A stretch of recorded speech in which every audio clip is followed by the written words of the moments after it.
శిరస్సు వంచి నమస్కారం తెలియజేసుకుంటున్నాను. ప్రత్యేకంగా మా ఆడబిడ్డలకి, ఎందుకంటే ఒక్కసారి చెయ్యెత్తి జై కాంగ్రెస్ అంటే మీ చేతుల గాజులు ఈరోజు పాలమూరు జిల్లాలో సిరులు పండించే విధంగా ఉంటుందమ్మా. జై కాంగ్రెస్, జై కాంగ్రెస్ అట్లా ఉంటుంది మా ఆడపిల్లలది. వాళ్ళు తలుచుకుంటే ఏమన్నా చేస్తారు. ఈరోజు పెద్దలు రేవంత్ రెడ్డి గారు ఇంకొక ఇంకో 10-15 నిమిషాలలో మన పాలమూరుకి రాబోతున్నారు. పాలమూరుకి ఈరోజు పాలమూరు అంటేనే వలసల జిల్లా, వెనకబడ్డ జిల్లా, అన్నిట్లలో వెనకబడిపోయింది అనే ఒక పేరున్న పాలమూరుకి ఈరోజు మన జిల్లా వాసి కావడం రేవంత్ రెడ్డి గారు ముఖ్యమంత్రి గారు చాలా అదృష్టంగా భావిస్తున్నాను.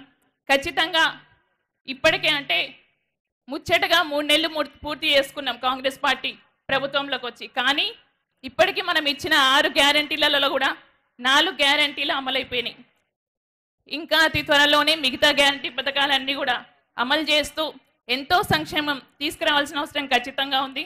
సో డెఫినెట్గా రాబోయే కాలంలో ఒక రేవంత్ రెడ్డి అన్నగానే కాదు, ఉమ్మడి జిల్లా అందరు ఎమ్మెల్యేలతో పాటు ఇప్పుడు పెద్దలు ఎంపీగా మొన్ననే అనౌన్స్ అయ్యి మన వంశన్న గారికి కూడా భారీ మెజార్టీతో గెలిపించుకుంటే ఖచ్చితంగా మనం అనుకున్నట్టు పాలమూరు జిల్లాని ఒక హైటెక్ జిల్లా మార్చుకునే అవకాశం మనందరికీ ఉంది. కాబట్టి మీ అందరూ ఆశీర్వదించి మన ప్రభుత్వాన్ని ముందుకు తీసుకెళ్లి సంక్షేమంలో పెద్దపీటగా మన పాలమూరు జిల్లా మిగిలిపోయే విధంగా మీ అందరూ సహకరిస్తారని కోరుకుంటూ పేరు పేరున ఇక్కడికి వచ్చిన వాళ్ళందరికీ ధన్యవాదాలు చేసుకుంటూ సెలవు తీసుకుని జై కాంగ్రెస్.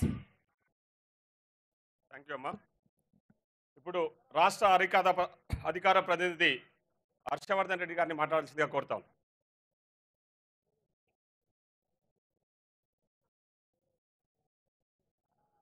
ఏప్రిల్లో జరుగుతున్నటువంటి భారత సాధారణ ఎన్నికలలో భాగంగా మహబూబ్ నగర్ పార్లమెంటు నుంచి మన ప్రియతమ నాయకుడు పాలమూరు ముద్దుబిడ్డ గౌరవనీయులైనటువంటి ముఖ్యమంత్రి వర్యులు